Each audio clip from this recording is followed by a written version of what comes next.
चलो अपन चर्चा करेंगे आज। कल जो अपन पढ़े थे रासो साहित्य पढ़ा हमने। क्या पढ़े थे? रासो साहित्य। और रासो साहित्य में सारी बातें आपको याद है? क्यों? सभी को याद है? तो मैं पूछूं? चलो कल वाला थोड़ा रिवाइज कर लेते हैं आज, है ना? सभी पढ़ के भी आए हो? छोटी पढ़ के आई होगी। तो ये बताओ, पृथ्वीराज रासो किसने लिखा था? चंद्रबरदाई ने। पूरा किसने किया था? जलान ने पूरा किया। देख देख के तो नहीं बोल रहे हैं? अच्छा याद है तो कॉपी की तरफ मत ताका जाके करो, बस यहाँ सामने मेरी तरफ देखो बिल्कुल। प्रिया कॉपी। अच्छा अच्छा कोई बात नहीं, कोई बात नहीं। और एक बिसलदेव रासो किसने लिखा? किसने? नरपति नालय। अब ये बताओ बिसलदेव रासो में किस राजा का उल्लेख है? विग्रह राज चतुर्थ और रानी। किस प्रकार का वीरसोत्प्रोत है क्या? नहीं नहीं नहीं, प्रेम रस आधारित है ना। और इसके बाद एक शत्रुसाल रासो सीखा था हमने। शत्रुसाल रासो का है, किसने लिखा था? डूंगर सिंह ने। किसने? डूंगर सिंह ने। संगत रासो किसने लिखा था? गिरधार आसिया ने लिखा। गिरधार आसिया ने। और एक था ये जो विजयपाल रासो था, ऐसा किसने लिखा था? विजय रासो। विजय रासो, विजय रासो किसने? दल सिंह ने। और रान रासो दयाल दास ने। एक था जवान रासो, सीताराम रत्नु। सीताराम रत्नु। एक था क्यामखा रासो, ज्ञान कवि। और एक था बुद्धि रासो। बुद्धि तो जाली तो जाले। और एक था सती रासो। सती रासो सूर्यमल मिश्रण। सूर्यमल मिश्रण ने। एक और पढ़ा था हमने, संगत रासो आ गया। खुमाण रासो, बिल्कुल खुमाण रासो बताओ। दलपत विजय। एक पढ़ा था रतन रासो, कुंभकर्ण। कुंभकर्ण। और भी रह गया कुछ? आ गए सारे? रतन रासो आ गया, खुमाण रासो आ गया। आहो मानचित नरों में उत्तम, नरोत्तम। मानचित्र है रासो किसने लिखा था? नरोत्तम ने। और एक छत्रपति रासो, काशी छंगाणी। काशी छंगाणी, शाबाश। अब देखो आज जो चर्चा करेंगे ना अपन, वो ख्यात की बात होगी। किसकी? ख्यात पढ़ेंगे। ख्यात क्या होती है साहब? अब ख्यात साहित्य पढ़ेंगे आज अपन। अब ख्यात साहित्य में सबसे पहले राजस्थान की पहली ख्यात कौन सी है? नैनसिरी ख्यात। कौन सी है? नैनसिरी ख्यात है। सबको पता है, मतलब पढ़ के तो आए आज आप। नैनसिरी ख्यात किसने लिखी थी? नैनसिरी ख्यात। क्या होती है ख्यात? चलो ख्यात पे बात कर लेते हैं। अरे भैया, राजा की परंपरा, उनकी वीर, उनकी प्रशंसा में जो लिखे जाते हैं वो क्या होते हैं? आपके ख्यात साहित्य होते हैं, है ना? क्या कहेंगे उनको? ख्यात। राजा के बारे में लिखा जाए, उनकी मान मर्यादा के बारे में लिखा जाए, वो सारे के सारे आपके ख्यात साहित्य होते हैं। तब ये तो हमने कल पढ़ लिया था और आपने जवाब बिल्कुल साथ साथ बराबर दिया। और मंजरी सारी याद होंगी आपको। चलो रसमंजरी बताइए। रसमंजरी। रसमंजरी जाने तो जहान है, जान कवि, जाने कवि। और कर्पूर मंजरी राज हो तो मंगवाले कपूर, तो राज शेखर। एक था कर्पूर मंजरी के बाद राग मंजरी, पुंडरीक बीठल। एक था वास्तु मंजरी, नाथा। शाबाश, सारी बातें याद है। मंजरी एक जगह याद है, सारी की सारी। क्या बात है। देखो ख्यात क्या होता है? इतिहास पर ग्रंथ होता है जिसके अंदर शासकों की अपनी मान मर्यादा और उनकी वंशावली की जानकारी देता है। किसकी? राजा के मान मर्यादा, राजा के द्वारा जितने भी मान मर्यादा, यानी उनके विवाह की बात भी आती है सारी की सारी। साथ ही साथ उनकी वंशावली से संबंधित बातें होती है, वो कहलाता है, उनका जो चित्रण होता है ख्यात कहलाता है। अब बात अपन थोड़ी सी राजस्थान की पहली ख्यात की करते हैं। एक बार आपको लिखना नहीं है, पहले सुनना है। राजस्थान की जो पहली ख्यात है वो नैनसिरी ख्यात है।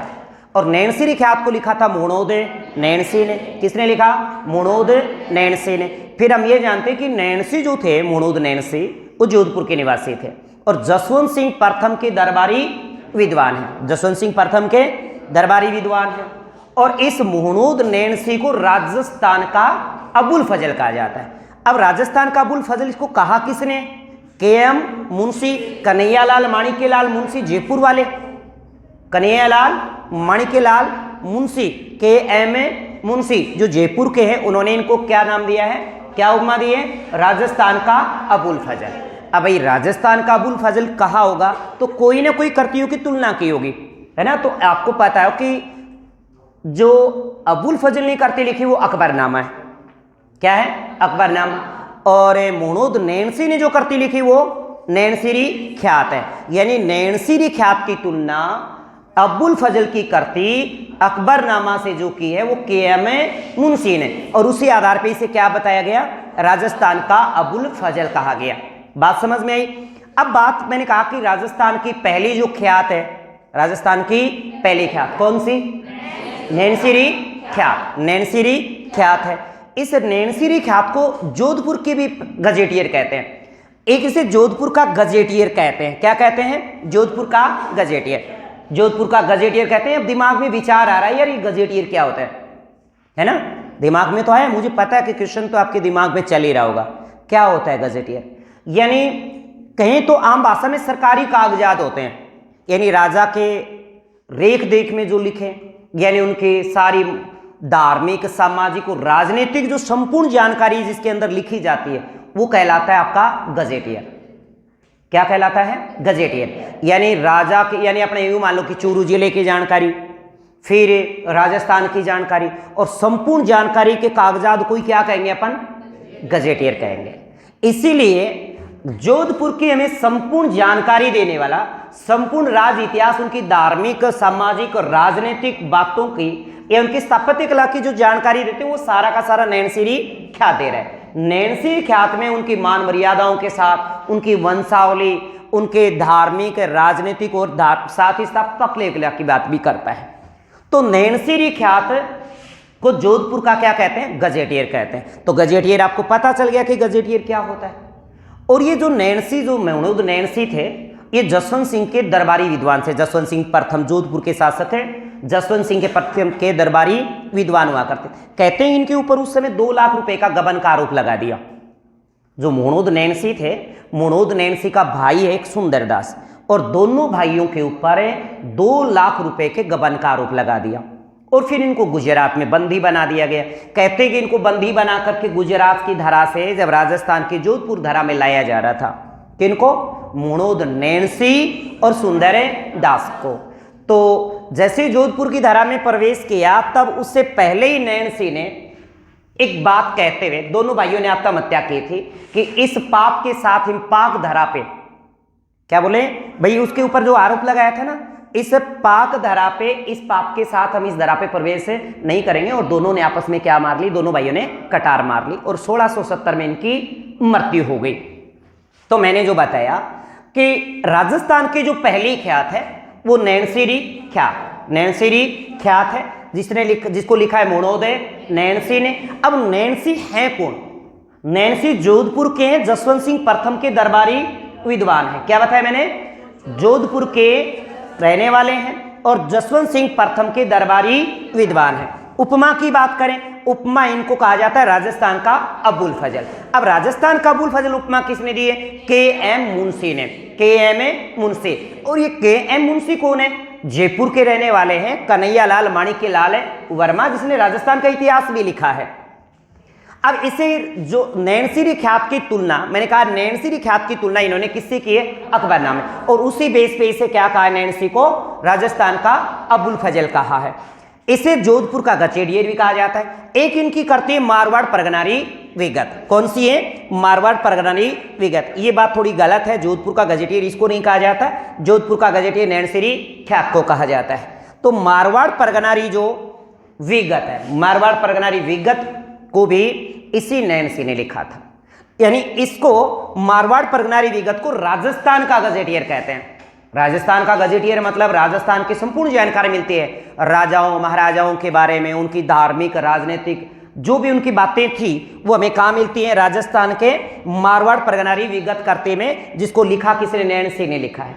यानी मारवाड़ परगनारी विगत करती भी किसकी है, नैनसी मोहनोदय नैनसी, जिसे राजस्थान का गजेटियर कहते हैं। अब देखो थोड़ी बात और कर लेते हैं बाकी दास के। ये बातें हमने जो की, मुझे लगता है कि इस बात को थोड़ा फिर से रिवाइज किया जाए, करनी चाहिए कि नहीं। हमने यही तो बातें पढ़ी है कि राजस्थान की जो पहली ख्यात है, राजस्थान की पहली ख्यात, इसको लिखना चाहो तो आप साथ साथ उसको लिख भी सकते हो, अन्यथा बाद में लिख लेना बेटा, पहले सुन लो। राजस्थान की पहली ख्यात नैनसीरी ख्यात है और इसको लिखा है मोहनोदय नैनसी ने। मोहनोद नैनसी जोधपुर के शासक जसवंत सिंह प्रथम के दरबारी विद्वान हैं। इसको उपमा दी जाती है राजस्थान का अबुल फजल, और इसे राजस्थान का अबुल फजल कहा किसने, के.एम. मुंशी ने कहा है। इससे ही इसने की जो नैनसी की जो करती है नैनसीरी ख्यात, नैनसीरी ख्यात की तुलना इन्होंने अकबरनामा से की और इसी आधार पर इसे राजस्थान का अबुल फजल का। इसी बात पे आगे हम बात करें तो नैनसीरी ख्यात को जोधपुर का गजेटियर भी कहा जाता है, और गजेटियर होता है कि उसकी संपूर्ण जानकारी देने वाली, यानी जोधपुर की संपूर्ण जानकारी देने वाली जो कृति है वो नैनसीरी ख्यात है।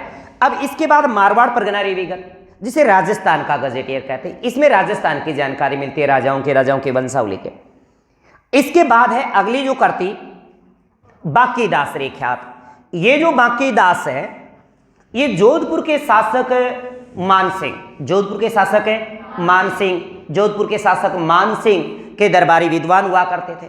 इस जोधपुर के शासक मानसिंह के दरबारी विद्वान बांकी दास ने करती लिखी थी जिसका नाम है बांकी दासरी ख्यात। अब आपने सुना होगा कि मानसिंह के बारे में कौन नहीं जानता सर, जोधपुर का मानसिंह और जयपुर का जगत सिंह, जयपुर का जगत सिंह। बीच में वो कृष्णा कुमारी को लेकर विवाद रहा है ना, दो रियासतों के बीच विवाद चला था कृष्णडील लेके, है ना। इन्हें मानो तो कहे कि मैं ब्याह करूँ, इन्हें जग तो कहे मैं ब्याह करूँ, इन्हें जगता का सागथन मेरे को भीमाली बात याद है था ना। यानी मेवाड़ के शासक थे भीम सिंह और मेवाड़ के भीम सिंह के पुत्री थी कृष्णा कुंवर। कृष्णा कुंवर की सगाई हुई थी जोधपुर के शासक भीम सिंह से, जो इसी मान सिंह के बड़े भाई थे। दुर्भाग्यवश भीम सिंह, जोधपुर वाले भीम सिंह की मृत्यु हो गई। फिर मेवाड़ के भीम सिंह ने क्या किया, वो नारियल कहां भेज दिया, जयपुर भेज दिया, जयपुर भेज दिया। अब जयपुर भेज दिया, वो नारियल जयपुर भेज दिया। इन मान सिंह भी तैयार के भी मारो घरा नारियल आयो तुम्हें जान कौन दिया है, भाई मर गयो तो के दूसरो भाई जीव है कि नहीं। तो उसी बात को लेकर के दो रियासतों के बीच झगड़ा हुआ था और गिगोली का युद्ध भी हुआ था। गिगोली पर्वतसर नागौर का युद्ध हुआ दोनों रियासतों के बीच। और अभी पेपर में भी आया एक क्वेश्चन कि कृष्णा कुमारी को लेकर के रिट में एक बार प्रश्न पूछ लिया, नॉर्मल सा प्रश्न है, ये गलत तो कोई करा ही नहीं होगा, मुझे लगता है सभी ने सही किया होगा। कृष्णा कुमारी को लेकर के किन दो रियासतों के बीच आपसे संघर्ष था, जोधपुर और जयपुर। देखो अब सभी को याद है, अब पेपर में आ जाए पता नहीं क्या हो जाता है, आज सबको याद है। और कोई दूसरा आपको अवगत कराए ना कि भाई जोधपुर का था केवान सिंह बुल, हाँ जी था, और जयपुर का जगत सिंह बुल था। तो जयपुर जगत सिंह कहा था, ये रियासत थी क्या, बिल्कुल रियासत थी। गलत कर बैठते हैं, तब कि आपको ये पता होना चाहिए कि बांकी दास जोधपुर के दरबारी विद्वान हैं और जोधपुर के शासक मान सिंह के दरबारी विद्वान रहे हैं। इनकी करती थी बांकी दासरी ख्यात। इसे भी जोधपुर राज्य की ख्यात कहा जाता है। जोधपुर के राज्य के बारे में इसकी जानकारी इसमें मिलती है।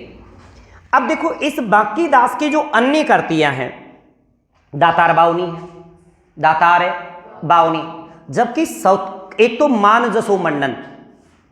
इस बांकी दास की जो अन्य करतियां हैं, एक तो है मान जसो मंडन, क्या बताया है, मान जसो मंडन, दातार बावनी, दातार बावनी कु कवि 32 से।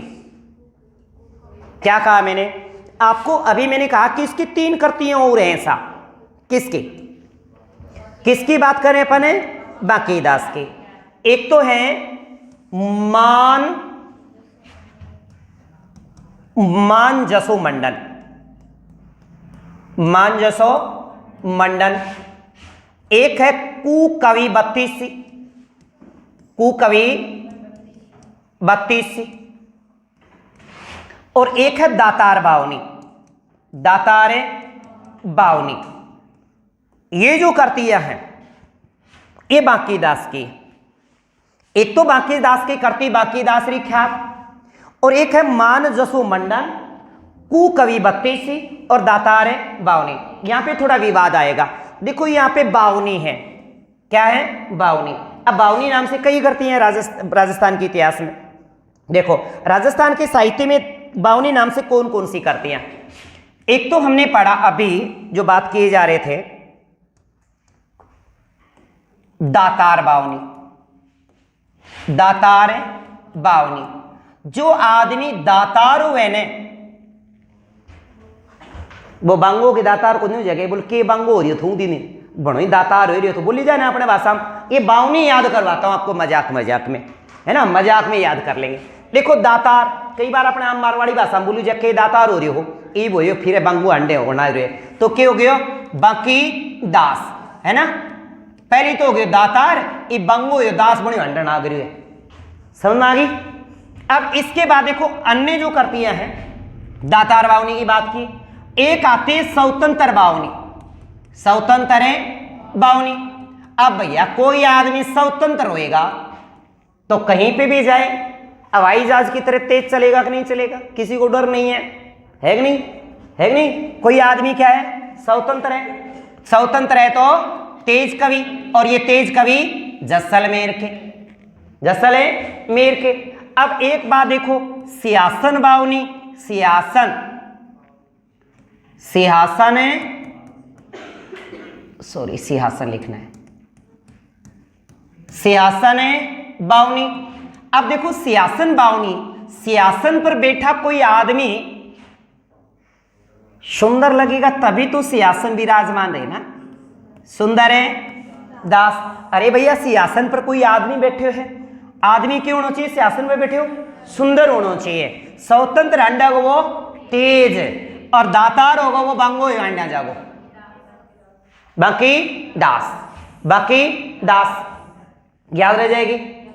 एक हमने पढ़ी कुकवि 32सी, कुकवि 32सी मान जसो मंडन, मान जसो मंडन और दातार 52।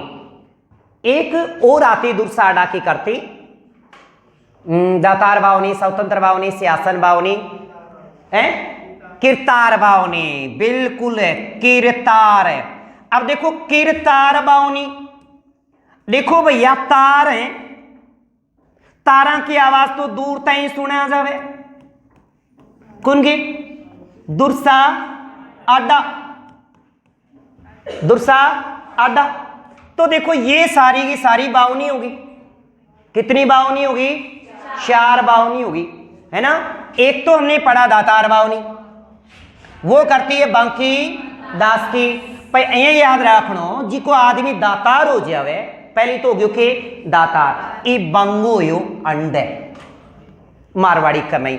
स्वतंत्र 52 कोई आदमी स्वतंत्र है वो तेजी से कड़ी जा सके भाई हवा की तरिया, है ना।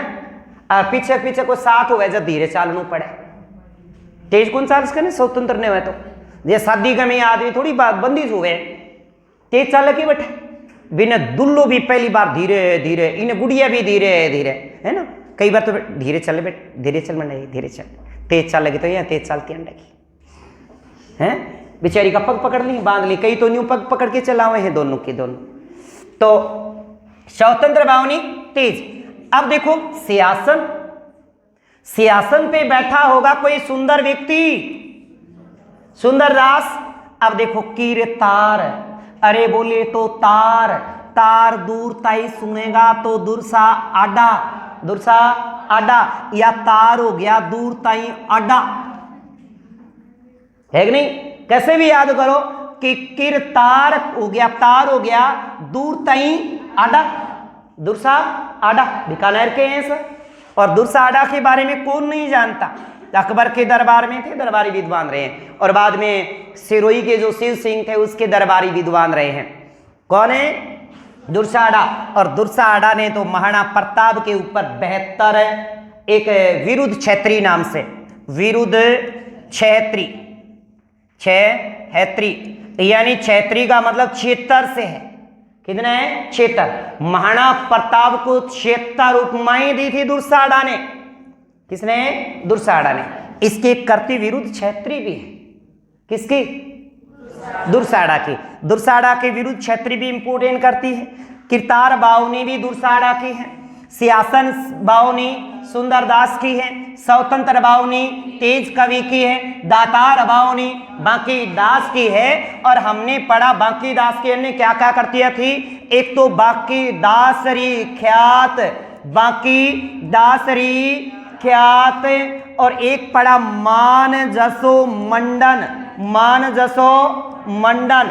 पढ़ा कि नहीं? मान जसो मंडन है, मान जसो मंडन करती है। एक हमने पढ़ा कुकवि 32सी, कुकवि 32सी, 32सी, कुकवि 32सी। और एक पढ़ा हमने दातारे बावनी। ये करती हैं किसके? सॉरी बांकी दास के। तो मुझे लगता है इसमें आपको कोई दिक्कतें नहीं आ रही, सारी करतियां आपको याद है, याद होंगी। कोई डाउट है किसी को? अब थोड़ा सा आप चल ही रहे तो आज लिखने ऐसे साथ साथ पढ़ेंगे। आज आपको पीडीएफ से काम लेके नहीं पढ़ाएंगे, क्योंकि आप लिखते नहीं हो, फिर बोलते नहीं हो, फिर कई का तो साथ साथ नहीं हो, लिखने का बेरो को नहीं, गुरुजी पीछे रह जाऊँ फिर, है ना, फिर खड़े से लिखांगा मैं, क्योंकि मैं तो जाके रट्टा मारांगा फिर। तो ये आ गई। कोई डाउट है किसी को? दातार, दातार हो क्या आदमी क्यों रहे हो? बांगो ही अंडा हो। पहले तो क्यों गयो? दातार हो गयो, फिर बांगो ही अंडे दास बने। स्वतंत्र हो वो आदमी के चालक हो। सियासन पे बैठे सुंदर आदमी विराजमान हो गए, सुंदर लागे, और बेचारो भूखो हो गए सियासन पे बैठो, शुक्लो लागे? बताओ लागे को नहीं? लागे नहीं बेटा? अब मुंह में भूखड़ हो गए, सियासन पे बैठा दिया है, सुगलो लागे भाई। राजा महाराजा में बैठे हो तो राजा सुंदर हुए, जब ये सियासन पे बैठे और विराजमान ऊपर मुकुट हुए, सुनो लागे सा। किरतार, अबे भैया तार गया टूट, दूर ताई अड्डा हो गया। तार हो गया, तार गया टूट, हो गया दूर ताई अड्डा, दुरसा अड्डा। मां बांकी दासरी ख्यात, मान जसो मंडन, कुकवि 32सी, दातारे बावनी, दातारे बावनी। याद रहेगी बात? कोई डाउट है? कोई डाउट है? नहीं है सब, कोई डाउट नहीं है। हमीन क्या बोलो बेटा? हैं? शाबाश शाबाश शाबाश। अब देखो इसके बाद जो बात कर लेते हैं, थोड़ा सा और बात कर लेते हैं अपन। दयालदासरी ख्यात दयालदास की करते हैं, कोई नहीं पूछता साहब। दयालदासरी ख्यात दयालदास की है। बीकानेर के शासक रतन सिंह हैं, बीकानेर के शासक रतन सिंह के दरबारी विद्वान रहे, कोई आपसे नहीं पूछेगा। अरे पूछे दातार बावनी किसकी है? नहीं सॉरी, दयालदासरी ख्यात, तो नाम से ही पता है यार दयालदास की है ना। बांकी दासरी ख्यात है, बांकी दास की है, सबको पता है बांकी दास की है। पर क्या भाई फिर पूछ सकता है आपको एग्जाम में ऐसा कि बांकी दासरी ख्यात किसकी है? कोई हमें पूछ सकता है? इसमें भी डाउट है आपको? काय का डाउट? बांकी दास का तो बांकी दास, पर ये पूछ सकता है कि बांकी दास किसका दरबारी विद्वान था? किसका था? मान सिंह का। अरे वही मान सिंह जो कृष्णा कुमारी को लेकर के विवाद हो गया था, जिन्होंने जोधपुर के अंदर महा मंदिर बनवाया था नाथ संप्रदाय के लिए, और नाथों के लिए एक किला बनवाया था, कोट कास्ता का किला। कोट कास्ता का किला, कोट कास्ता का किला कहाँ है? जालोर में, जिसे नाथों का दुर्ग कहा जाता है। क्या कहा जाता है? नाथों का दुर्ग कहा जाता है। कोट कास्ता का किला जोधपुर के मान सिंह ने बनवाया था, मान सिंह ने। और एक मान पुस्तकालय केंद्र, मान पुस्तक प्रकाश केंद्र जोधपुर में बनवाया था, जिसको कहते हैं मान पुस्तकालय केंद्र या मान प्रकाश केंद्र। कहाँ है? जोधपुर में। इसी मान सिंह के द्वारा बनाया गया है। इसी मान सिंह ने जोधपुर के अंदर जालोर के अंदर नाथों के लिए कोट कास्ता का किला बनाया, जिसे नाथों का दुर्ग कहा जाता है, नाथों का दुर्ग। और इसी मान सिंह ने, जोधपुर वाले मान सिंह ने जोधपुर के अंदर नाथ संप्रदाय के माननाथी नाथों की एक प्रधान पीठ बनाई, जिसका नाम महा मंदिर है। महामंदिर जोधपुर में, सबको पता है। जोधपुर एक मान महल ऐसा पुष्कर अजमेर में, वो इसने नहीं बनवाया। मान महल है पुष्कर झील के किनारे। जब अकबर आते थे, जयपुर के शासक मान सिंह, जयपुर के शासक है मान सिंह ने अकबर के ठहरने के लिए व्यवस्था की थी। बोल फूफो आवेगो तो फूफो दुखी न पावे, फूफे का सगा बुआ आवेगी तो बुआ भी दुखी न पावे। बुआ फूफर दोनों आया करता है ना, हरका और अकबर है। तो बठे उन्हें खातर व्यवस्था करया कर तो कालो। और मानो तो थाने बेरू बिल्कुल कालो मुराड़ हूँ टाइम को, ऊ टाइम अफ्रीकन प्रजाति को हो, बिल्कुल ब्यूटी पार्लर काम कौन करे थो। अब पतो नहीं काले कही थी रानियां कहीं हैं, राणे का काले का रानी बहुत ही भाई कौन सो कालो मान सिंह है ना, जिसे फरजंद की उपाधि दी थी। कहानी भी बेरू था ना कि वो इसे फरजंद और मानस पुत्र क्यों कहा था, वो कहानी पता है ना अकबर वाली। अच्छा वो कहानी और बता दो। बीच में हम जो जयपुर चल पड़े फिर बीच में, अरे जयपुर नहीं, चलो बता देता हूँ थोड़ा सा। मानो थोड़ो सा रंगो कालो हो, मानो रंगो के हो काले रंग को हो भाई, मुराड़ हो बिल्कुल ही नहीं, मान लो कि एकदम व्हाइट को नहीं हो, ब्लैक एंड व्हाइट नहीं था, बिल्कुल एकदम है कालो मुराड़। अब भाई बीकानेर तो दरबार में हो नहीं, बीकानेर सॉरी दिल्ली दरबार में, दिल्ली दरबार में था अकबर की मजाक है, क्योंकि लुगाई वर्गो मानसो था बेरू ही अकबर तो नाराज ना हो जाए, आपनो ले भी के अकबर है ना, है तो है भाई। अब कई बार नहीं कहा गुरुजी लुगाई वर्गो ही क्यों हो, आदमी वर्गो आदमी हो, लुगाई वर्गो नाम क्यों ले हो, क्योंकि उसका लालन पालन और जो जीवन गुजरा था वो लगभग कहाँ गुजरा था, महिलाओं के बीच ही गुजरा था। तो सोच थोड़ी सी भैया की ही। तो दरबार के अंदर मानसिंह आए, मानसिंह थोड़ो सो कालो मुराड़ हो एकदम, तो मजाक में छूट ही जाता है अकबर के मुंह से, अरे बोलो कड़ा भगवान जब रू बांट रहे हो खड़ जा रहे हो रकड़ा, तो भाई कालो तो नाराज हो, काले आदमी ने कालो कह दे तो मैंने को तुरुड़ मुड़ हो जाए, एकदम मारवाड़ी में कह कर उतरा एकदम भूंगड़ो सो। अब कालो है नाराज, काले सोची कि आज तो फुफ्फे ने जवाब देना पड़ोगो, क्योंकि भाई अकबर फुफ्फो भी तो लागे है, कि आज तो फुफ्फे ने कह देना है जवाब देना है। कहेगा फुफ्फड़ जब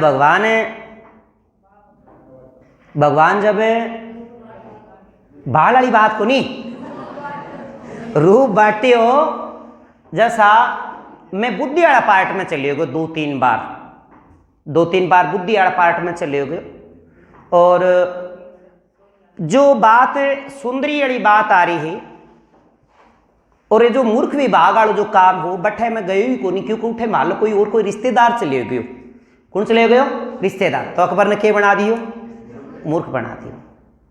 अकबर सोचे का छोरो कालो नाराज न हो जाए, बाद में उन्हें देखो बेटा कोई बात को नहीं बेटा होया ही करया कर, देख मैं तेरे फूफो लागू तो नॉर्मल मजाक में ली होगी बात ने, आ जा तू तो मेरे बेटे वर्गो है, कई बार कौन कहा कर, कई बार आम भाषा में बोल दी जा, आ जा तू तो मेरे बेटे वर्गो है। तो उसे मानस पुत्र की उपमा दी, किसकी मानस पुत्र फरजन, ये अकबर ने दिया था। 5000 और 7000 का मनसब दिया था, 5000 की उपाधि दी मिर्जा राजा की, मिर्जा राजा, और 7000 का जब मनसब दिया तो फरजन के। इसके बाद एक आता है अपने इतिहास साहित्यिक इतिहासकर्तियों में सूर्यमल मिश्रण, सूर्यमल मिश्रण। चलो हम थोड़ी सूर्यमल मिश्रण की बातें कर लेते हैं आज, है ना, किसकी सूर्यमल मिश्रण के। देखो सूर्यमल मिश्रण कौन नहीं जानता सूर्यमल मिश्रण को, अरे भाई राजस्थान का जब राजकीय कवि हो और उसको कोई ना जाने, बड़ी हैरानी की बात है, सबको पता है सूर्यमल मिश्रण। सूर्यमल मिश्रण है कहां से, बिल्कुल सबको पता है, बूंदी से है। सूर्यमल मिश्रण कहां से है, बूंदी से। सूर्यमल मिश्रण बूंदी के निवासी है, और बूंदी का एक शासक है राम सिंह सेकंड, नहीं सॉरी राम सिंह प्रथम, बूंदी के शासक राम सिंह प्रथम के दरबारी रहे हैं। क्या रहे हैं, दरबारी। तो सूर्यमल मिश्रण है कहां से, बूंदी से, और बूंदी के शासक है राम सिंह प्रथम के दरबारी विद्वान। अगर हम उपमा की बात करें इनको, एक तो इसे वीर रसावतार कहा जाता है, वीर रसावतार, वीर रसावतार, रस का अवतार। वीर रस से ओत प्रोत करती है, लिखता था किसे, वीर रस से ओत प्रोत करती है, मारनो चिकड़नो ये की बातें करती है, इसलिए क्या बोला जाता है, वीर रसावतार, वीर रस का अवतार माना जाता है। एक इसको राजस्थान का राजकीय कवि कहा जाता है, राजस्थान का राजकीय कवि, राजकीय कवि कहा जाता है इसे, राजस्थान का राजकीय कवि। अगर हम बात सूर्यमल मिश्रण की करें, सूर्यमल मिश्रण, तो सूर्यमल मिश्रण की पहली कृति कौन सी है, पहली बात तो ये पहली कृति कौन सी है और इनकी अंतिम कृति कौन सी है। पहला क्वेश्चन यहीं से शुरू होगा कि इन्होंने पहली कृति कौन सी लिखी और इनकी अंतिम कर्ती कौन सी थी। फिर एक प्रश्न आता है कि निम्न में से सूर्यमल मिश्रण की कर्ती नहीं है, आजकल ये भी आ रहा है। तो कई बार तो सोचते थे वंश भास्कर और वीर सतसई से रट लेते हैं, काम चल जाएगा। नहीं जी, सारी रटनी है। तो देखो पहली कर्ती इनकी राम रंजांट थी, राम है रंजांट। देखो बेटा यो 10 साल कोई हो, 10 साल का कर्ती लिख दी। कै साल का? 10 साल के सूर्यमल मिश्रण की पहली कर्ती 10 वर्ष की आयु में इन्होंने राम रंजांट लिखी, ये पहली कर्ती है। और ये एक इनके अंतिम जीवन की जो अंतिम कर्ती है वो है वंश भास्कर। वंश भास्कर 1840 में लिखे थे। और वंश भास्कर इनकी अधूरी रह गई कर्ती को पूरा इनके दत्तक पुत्र थे, इनके दत्तक पुत्र, और दत्तक पुत्र का नाम था मुरारी दान। मुरारी दान ने पूरा किया था। गोद लियो एक टाबरी हो जिनको नाम मुरारी हो। सूर्यमल मिश्रण की पहली कर्ती राम रंजांट, अंतिम कृति वंश भास्कर। और इस वंश भास्कर अंतिम कर्ती को पूरा किया था इनके दत्तक पुत्र है मुरारी दान ने। याद ये रखना है कि वंश भास्कर इनकी अधूरी कर्ती थी, अधूरी कर्ती पूरा किया इनके दत्तक पुत्र है मुरारी दान ने। इसके बाद देखो इनकी कर्तियों की बात करें अपन, किससे? कर्तियों से।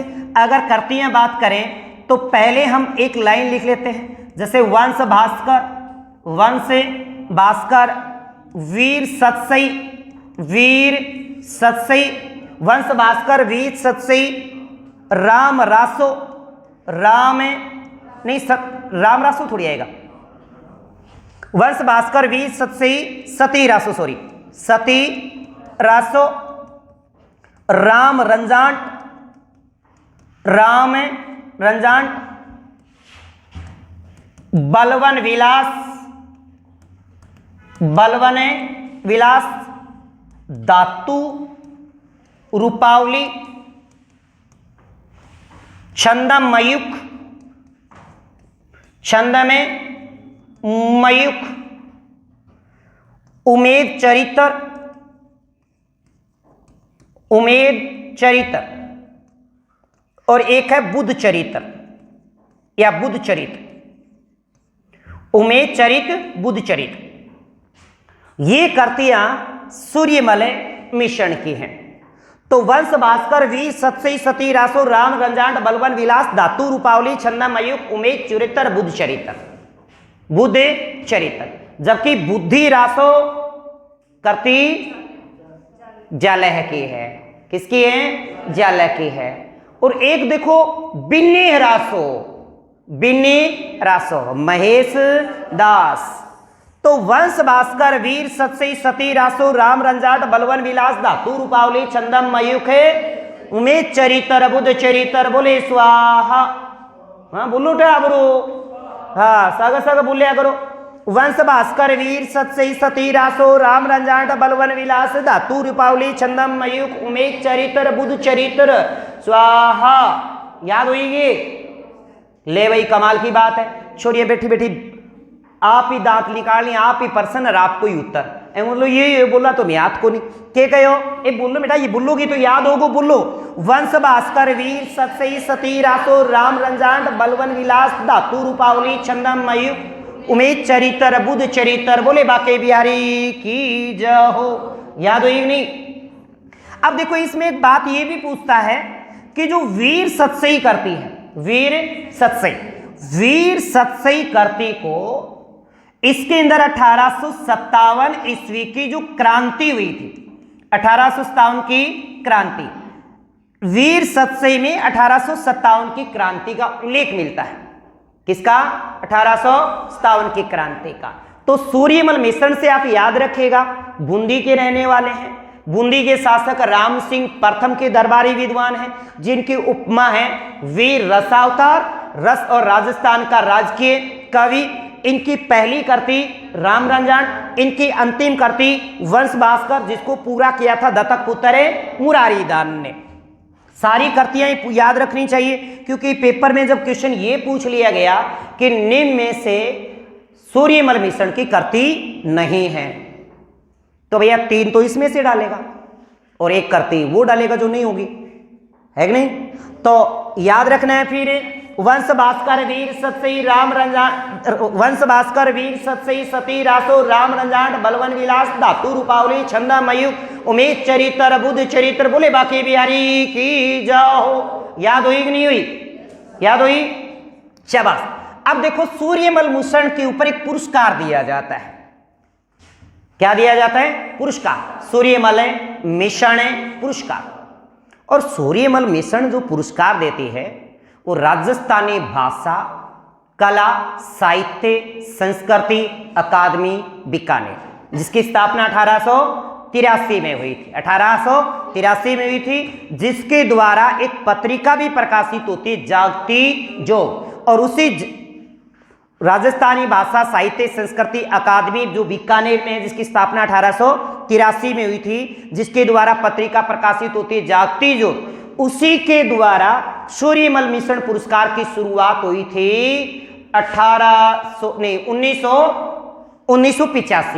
1985 को सूर्यमल मिश्रण पुरस्कार शुरुआत हुई थी। सबसे पहला सूर्यमल मिश्रण पुरस्कार 1885 के अंदर डॉक्टर शक्तिदान कविया को दिया गया था। किसको दिया गया था? डॉक्टर शक्तिदान कविया को। कौन सा? सूर्यमल मिश्रण पुरस्कार। तो ये थोड़ी सी बात आपके नॉलेज में होनी चाहिए जो हम अभी पढ़े कि राजस्थानी भाषा साहित्य और संस्कृति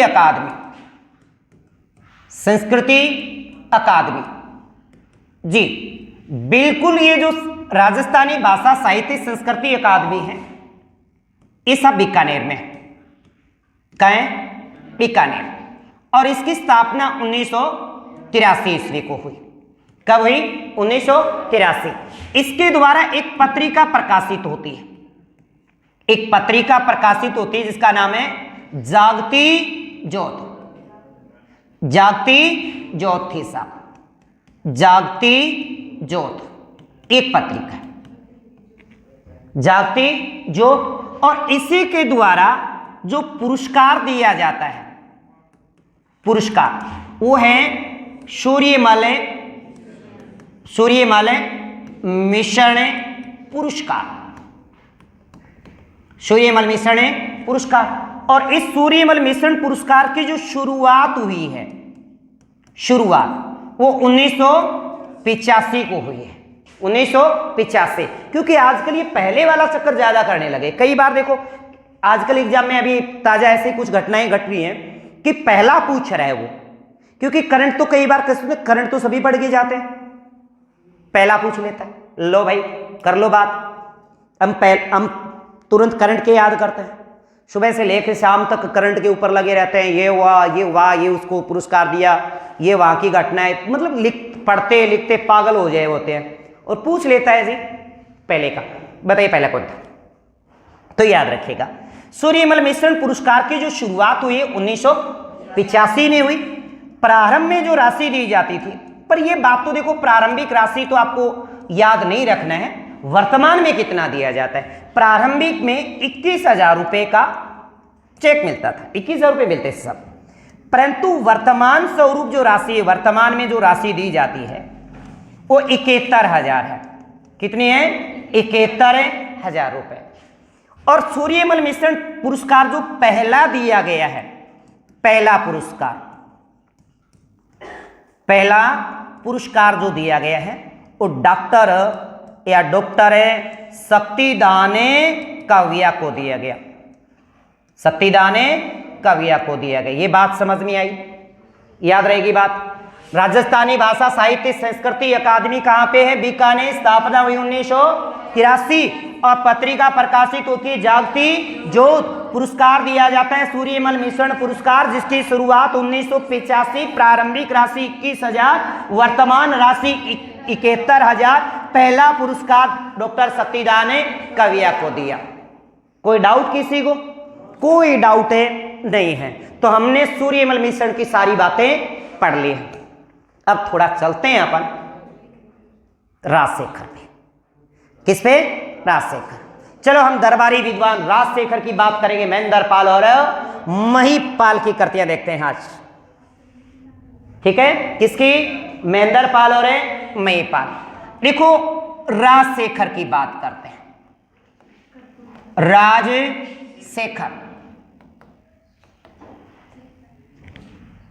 संस्कृत विद्वान है साहब। विद्वान किसका है? संस्कृत भाषा के। आप तो सारे विद्वान हो, हिंदी के भी, क्योंकि थोड़ा थोड़ा इंग्लिश में मिक्स करते हो हिंदी में, है ना, डालते हो ना, है ना।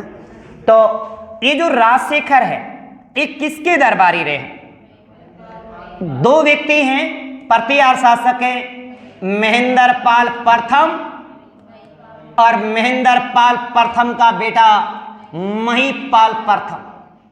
महिपाल प्रथम, और दोनों ही प्रतिहार शासक है और इनका ये दरबारी विद्वान है। दरबारी विद्वान। तो महेंद्रपाल महिपाल का दरबारी विद्वान कौन है? राजशेखर। कई बार पेपर में ऐसा हुआ है कि राजशेखर के बारे में पूछा गया कि राजशेखर किसका दरबारी विद्वान है, तो कई बार महेंद्रपाल ऑप्शन महिपाल दोनों आ जाता है, तो पर्सन डिलीट करने योग्य था। क्यों? क्योंकि महेंद्रपाल भी और महिपाल भी है, तो महेंद्रपाल और महिपाल दोनों के दरबारी विद्वान है। ये संस्कृत के विद्वान है सब, पर इन्होंने एक जो कृति लिखी थी वो प्राकृत भाषा में लिखी थी, और इनकी प्राकृत भाषा में लिखी कृति काव्य मीमांसा है। कौन सी? काव्य मीमांसा। काव्य मीमांसा कृति इनकी भाषा प्राकृत भाषा में लिखा है इन्होंने। प्राकृत भाषा, कौन सी भाषा में है? प्राकृत भाषा में। इसके बाद जो अन्य कृतियां लिखी हैं वो सारी की सारी संस्कृत में है। काव्य मीमांसा, कर्पूर मंजरी, कर्पूरे मंजरी, कर्पूरे मंजरी, काव्य मीमांसा, कर्पूर मंजरी, विंदसाल भंजिका, विंदसाल भंजिका, विंदसाल भंजिका, बाल रामायण, बाल रामायण, बाल भारत, बाल भारत, भुवन कोश, भुवन कोश, प्रबंध कोश, प्रबंध कोश, प्रबंध कोश, और हर विलास,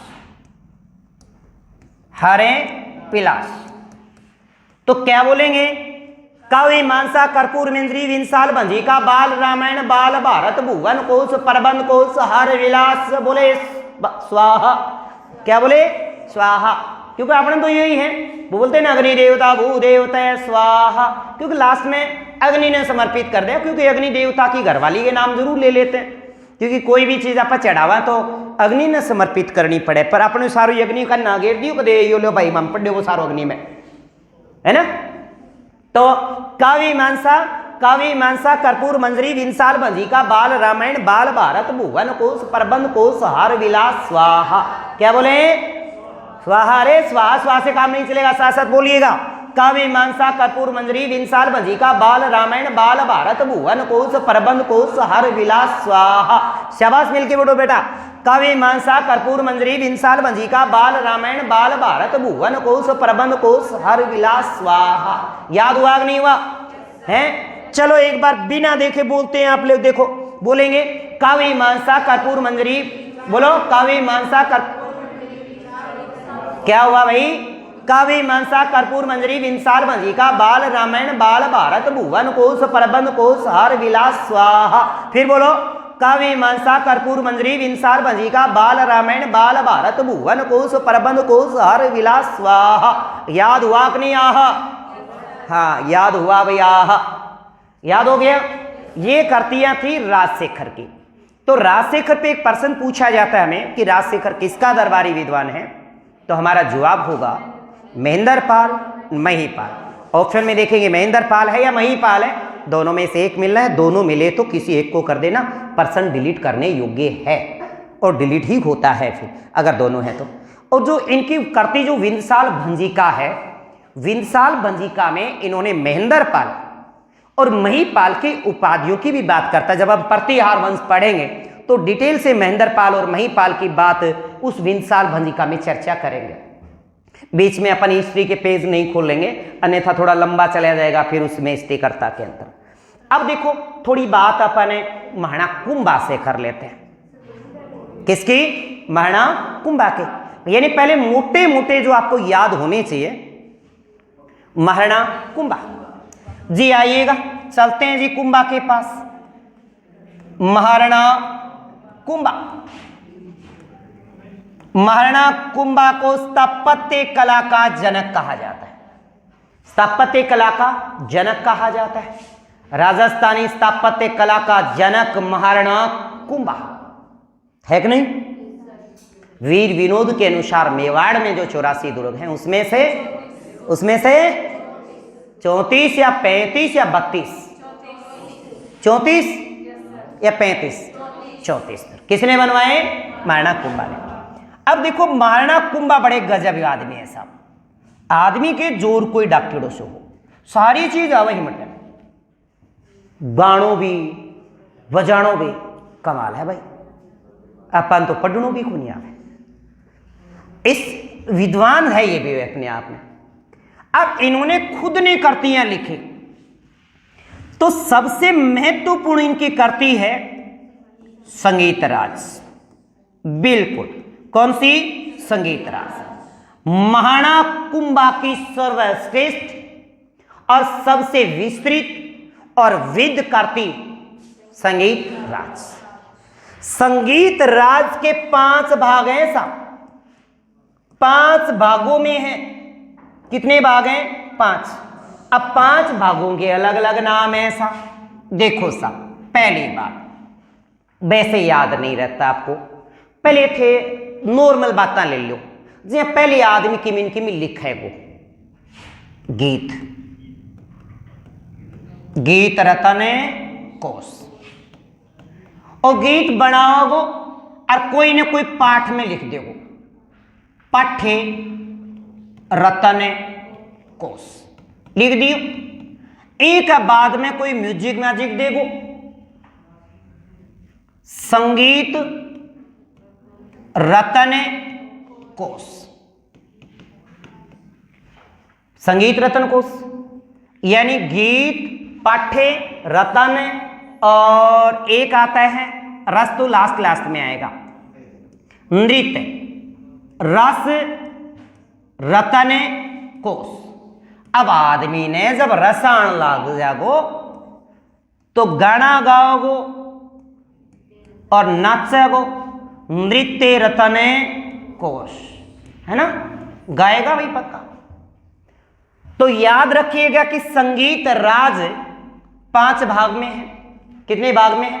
5 में पहले गीत लिखा, पाठ में लिखा, संगीत बनाया, बजाया, रस आया, डांस किया, पंगड़ा पाले, आजा आजा, नृत्य किया, सब याद हुई। इसके बाद देखो हमने एक बात और पढ़ी कि सबसे विद है, सबसे वृद्ध ग्रंथ है, सबसे महत्वपूर्ण ग्रंथ है, सबसे महत्वपूर्ण। और इसी ग्रंथ में महाराणा की उपाधियों का उल्लेख मिलता है। किसकी? उपाधि, उपाधियों का भी उल्लेख मिला है कुछ, और साथ ही साथ उनकी उपलब्धियों की भी बात की गई है इसमें। यानी खुद ने लिखा और खुद के बारे में लिखा। क्या गजब बात है देखो। तो संगीत राज इनकी कृति सबसे वृद्ध, सबसे महत्वपूर्ण उपाधियों, उपलब्धियों का उल्लेख मिलता। संगीत राज के बाद संगीत मीमांसा, संगीत मीमांसा, संगीत सुधा, संगीत सुधा, संगीत क्रम दीपिका, संगीत क्रम दीपिका, यानी काव्य मीमांसा, संगीत राज, संगीत मीमांसा, संगीत सुधा, संगीत क्रम दीपिका, द्वार दीपिका, द्वार दीपिका, द्वार दीपिका, कामराज रतिसा, काम रत्तीसा, कामराज रत्तीसा। तो संगीत राज, संगीत मीमांसा, संगीत सुधा, संगीत कर्म दीपिका, द्वार दीपिका, और द्वार दीपिका सही नहीं है, द्वार दीपिका नहीं है, संगीत राज, संगीत मीमांसा, संगीत सुधा, संगीत कर्म दीपिका, शूड परबंध, बिल्कुल ये रह गई, शूड परबंध, सुधा परबंध, सूड परबंध है, सुधा परबंध, सूड परबंध, सुधा परबंध, कामराज रतिसार, कामराज रतिसार, ये करती है। संगीत राज, संगीत मीमांसा, संगीत सुधा, संगीत क्रम दीपिका, सूड परबंध, सुधा परबंध, कामराज रतिसार, ये मुख्य करतियां तो हैं। इनके 3 टीका ग्रंथ भी हैं, 3 टीका ग्रंथ। एक तो देखो हमने पढ़ा संगीत राज, संगीत मीमांसा, संगीत सुधा, संगीत कर्म दीपिका, 1 नंबर पे ये, 2 पे ये, 3 पे ये, 4 पे ये, 5 ये, 6 ये और 7 ये। कर्म से बोलिएगा, संगीत राज, संगीत मीमांसा, संगीत सुधा, संगीत कर्म दीपिका, सूड परबंध, सुधा परबंध, कामराज रत्तीसा, कामराज रत्तीसा। क्या बोले? संगीत राज, संगीत मीमांसा, संगीत सुधा, संगीत राज, संगीत मीमांसा, संगीत सुधा, संगीत कर्म दीपिका, शूड परबंध, सुधा परबंध, कामराज रत्तीसा। ये थी इनकी करतियां। इनके बाद इस महाणा कुंभा के कुछ टीका ग्रंथ हैं, यानी किसी ग्रंथ के ऊपर कुछ छोट में छोटा टीका ग्रंथ, टूक टिप्पणी लिख करके, जैसे छोटा ग्रंथ बना दे अपनी भाषा में, उसको उपलवन कर या विस्तृत छोटा रूप लिख दे, वो क्या होती है? टीका ग्रंथ होता है। तो हम थोड़ी टीका ग्रंथ की बात कर लेते हैं। अब देखो कुंभा के 3 टीका ग्रंथ हैं। टीका ग्रंथ, माणा कुंभा के टीका ग्रंथ कौन से हैं? तो कई बार तो पूछ लिया जाता है कि इनमें से माणा कुंभा का टीका ग्रंथ नहीं है। तो महाणा कुंभा का टीका ग्रंथ में सबसे पहले संगीत रत्नाकर, संगीत रत्नाकर, कौन सी? संगीत रत्नाकर। एक है चंडी शतक, चंडी शतक, और एक है रसिक प्रिया, रसिक प्रिया। बार बार रसिक प्रिया के बारे में पूछा जाता है साहब। 3 करतियां, ये इनके 3 टीका ग्रंथ हैं। चंडी शतक, संगीत रत्नाकर, चंडी शतक और रसिक प्रिया, ये 3 इनके टीका ग्रंथ हैं। तो ये इनके टीका ग्रंथ है। तो मूल कृति किसकी है? देखो ये मूल कृतियां किसकी हैं? मूल कृतियां देखो, सबसे पहले जो रसिक प्रिया करती है, रसिक प्रिया करती, ये केशव दास की है। किसकी है? केशव दास की है। अगर हम चंडी शतक की बात करें, चंडी शतक, ये बाण भट्ट की है, बाण भट्ट की है, बाण भट्ट। और इसके बाद संगीत रत्नाकर जो करती है, संगीत रत्नाकर, ये शायद सारंग देव की है, सारंग देव। किसकी करती है? सारंग देव की करती है। तो ये आपको थोड़ा ध्यान भी रखना है कि भाई ये करती सारंग देव की रही है। कौन सी? संगीत, हाँ, संगीत रत्नाकर है, सारंग देव की करती है। और रसिक प्रिया जो करती है वो केशव दास की है। और चंडी शतक आपकी बाण भट्ट की करती है। तो याद रखिए टीका ग्रंथ जो है 3 है, संगीत रत्नाकर, चंडी शतक, रसिक प्रिया, रसिक प्रिया। मूल करतियां ये किसकी है? तो अगर आपसे पूछ ले कि रसिक प्रिया करती किसकी है, और ऑप्शन में जब आपको केशव दास लिख रहा है और उस समय महाणा कुंभा नहीं है, तो क्या करेंगे? केशव दास। चंडी शतक करती बाण भट्ट की है और संगीत रत्नाकर सारंग देव की। अगर बात हम रसिक प्रिया करती की करें, इन्होंने ये जो टीका ग्रंथ लिखा है वो एक करती है गीत गोविंद, जयदेव कृत गीत गोविंद पर आधारित, गीत गोविंद पर आधारित, गीत गोविंद पर आधारित ये टीका ग्रंथ है। आपको पूछ ले कि महाणा कुंभाका ने जो रसिक प्रिया ग्रंथ लिखा है या जो टीका ग्रंथ लिखा है वो किस पर आधारित है? तो गीत गोविंद पर आधारित है। जो गीत गोविंद लिखा था जयदेव ने, और जयदेव के गीत गोविंद पर आधारित है। जबकि याद ये भी रखना है कि रसिक प्रिया जो करती है वो मूलतः केशव दास की है और टीका ग्रंथ है वो महाणा कुंभा का है, महाणा कुंभा का है। याद होगी, हमने महाराणा कुंभा को पढ़ा। आज हम जो चर्चा किए बाकी दास की बात आई, बाकी दास के बाद हमने दातार बावनी के बाद हमने बावनियां एक जगह पढ़ी कि नहीं पढ़ी। फिर हम चले गए किसकी ओर, चले सूर्यमल मिश्रण की बात की। सूर्यमल मिश्रण की सारी करते हमने डिटेल से पढ़ी कि नहीं। फिर हम पढ़े चर्चा किए राजशेखर की सारी करते हमने डिटेल से देख ली। इसके बाद हम चर्चा किए महाराणा कुंभा की, और महाराणा कुंभा का विस्तृत सबसे बड़ा, सबसे वृहद, सबसे महत्वपूर्ण ग्रंथ संगीत राज की, जो 5 भागों में था। कितने भागों में था? 5 भागों में। कल अपन चर्चा करेंगे इसके बाद मंडन किसकी करती, मंडन की, गोविंद की, नाथा की। मंडन की बात करेंगे, गोविंद की बात करेंगे, नाथा की बात करेंगे, और फिर एक पुंडरीक रत्नाकर की बात करेंगे। अगर आप थोड़ा सा आप थोड़े ठहरते हो तो पुंडरीक रत्नाकर की 2 बातें आपके देखो अभी जुबा पे आ गई, तो थोड़ा पुंडरीक रत्नाकर के बारे में भी बात हो जाए ना। 2 हाथ पुंडरीक रत्नाकर पे। नहीं, चलो कल मिलते हैं, अपन पढ़ेंगे कल। ठीक है बेटा, याद करना ये जो बातें मैंने आपको बताई।